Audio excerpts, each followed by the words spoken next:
empty bottles and wasted time. I got nothing to show for all my wasted time, except the trouble, worried mind.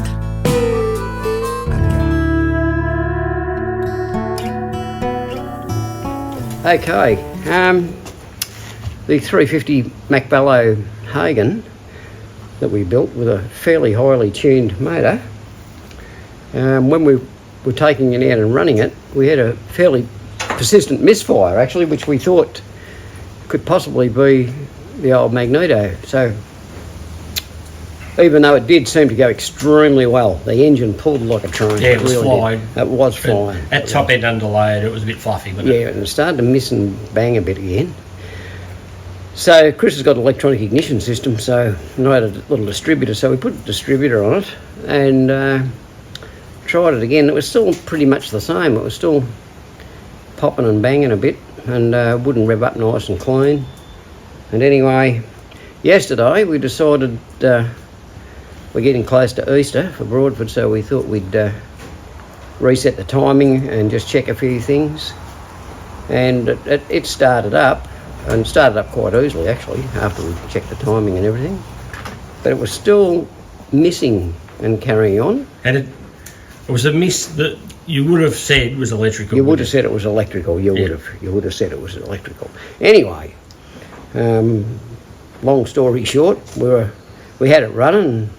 Chris revved it up a bit, and then I took the throttle out of his hand and I started revving it up a bit, and then it just let out this almighty rattle and went bang.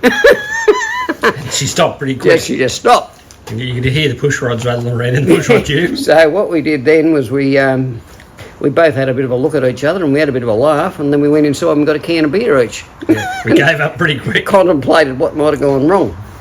So what I've done this morning is I've done a bit of an autopsy on why it died, and something not our fault. I can show you what has happened. It's just an amazing, I've never seen this happen before, but we've got a broken valve spring. So this is...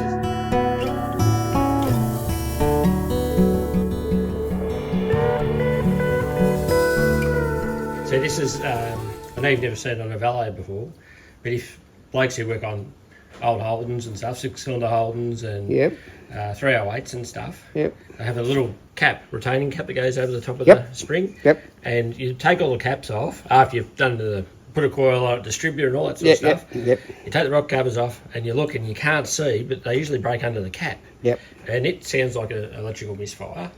Right. It's a broken valve spring. So the inner valve spring, this one seems to have survived quite well. We'll replace that as well. Yeah, well, I've got some brand new ones that I got from a deceased estate. So we'll put a set of brand new springs in it.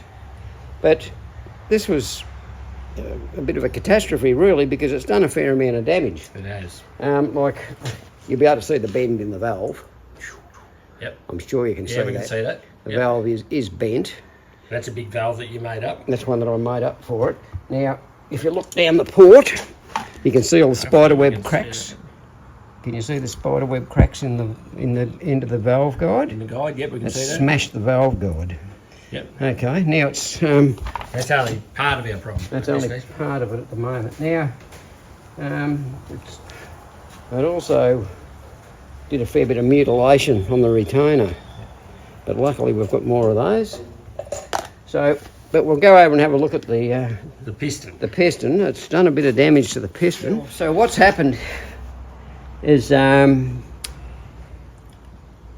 the valve spring's broken, the piston's gone, the valve's gone down, and it's smacked the piston many times because it ran on for a few revs. It did. So we're going to grab that top ring. So it's probably squashed the metal down there and grabbed the top ring, I would say. Yep. But we'll lift the cylinder off and we'll just have a look and we'll see what we can do with it. We've still got, what, 3 weeks? Yep. Before it's a real shame, you know, because that engine, I put a lot of time into that, and all because of a $5 valve spring. But this is what happens. It's done damage. And we don't know what's happened to all these parts in the past. No, we don't. What sort of stress they've been under. And I don't remember putting new valve springs in it, which I probably should have. But they could be like, you know, they could be they could be 1930s. I think springs, back you know. when you built this engine, we probably didn't have that much stock because you got rid of all the 350 stuff. So they probably were the originals, you know. And we were giving her a few herbs last time we rode it. It was going like a rocket ship last time we rode it up the paddock, even though it was missing a little bit. It was still going really, really well. She was pulling in top gear. Yeah, so. no problem at all.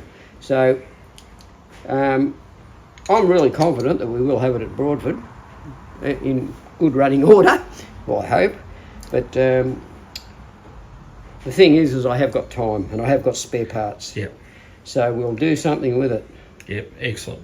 And we'll get it going. Yeah, we're not going to give up yet. No. So even though this bike has fought us the whole way. It has. It's fought us every inch of the way. But when it was going, it was going. And you've seen that in the videos, but I'll see if I can find it again and put it up for you guys to have a look at. The thing was fairly going. With the high comp piston and that, it's given it a fair old belt. Yeah, it has. It's got some... Anyway, we'll have a look at it. Now, I might revert back to something else that's happened, is the Royal Enfield that I did for Salix Beach. The consensus is that a valve did touch the piston on that, but it's cracked the piston. Yeah, in an odd spot. Right across the crown, right down there, and then it's got another crack out there like that. Now, you can see how hard that valve has been hitting that piston, but it hasn't cracked it. Well, this was doing a few revs. It was free revving because you were trying to warm her up. Yeah. And clear her out, so we could clear her out. And So anyway, we'll lift the barrel off it and we'll just go from there, I suppose. Yeah, and we'll see what we can do. And we'll follow this through to the end. We will. With videos. We will. No worries. But it's just, it's disappointing, but that's just what happens when you play around with old engines. When it happened, what did we do? Well, we'll just rebuild it. We just, I don't know.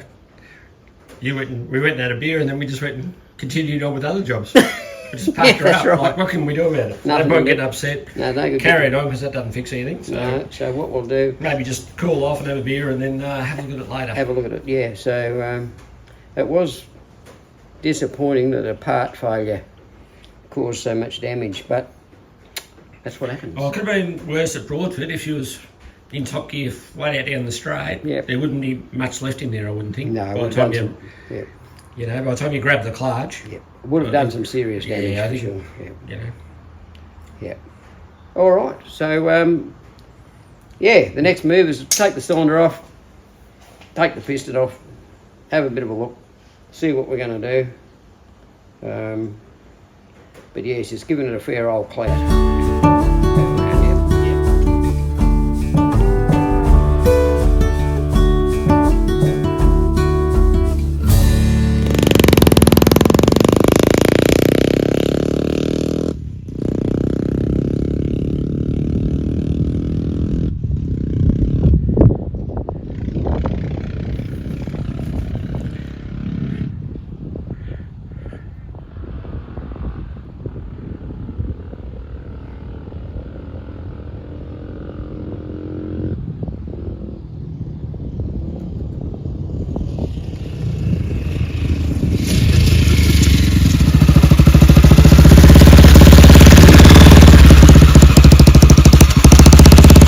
Righto, same as every other week. If you like what you see, like, subscribe, tell your friends, tell everybody. Let's bring Hagon's back.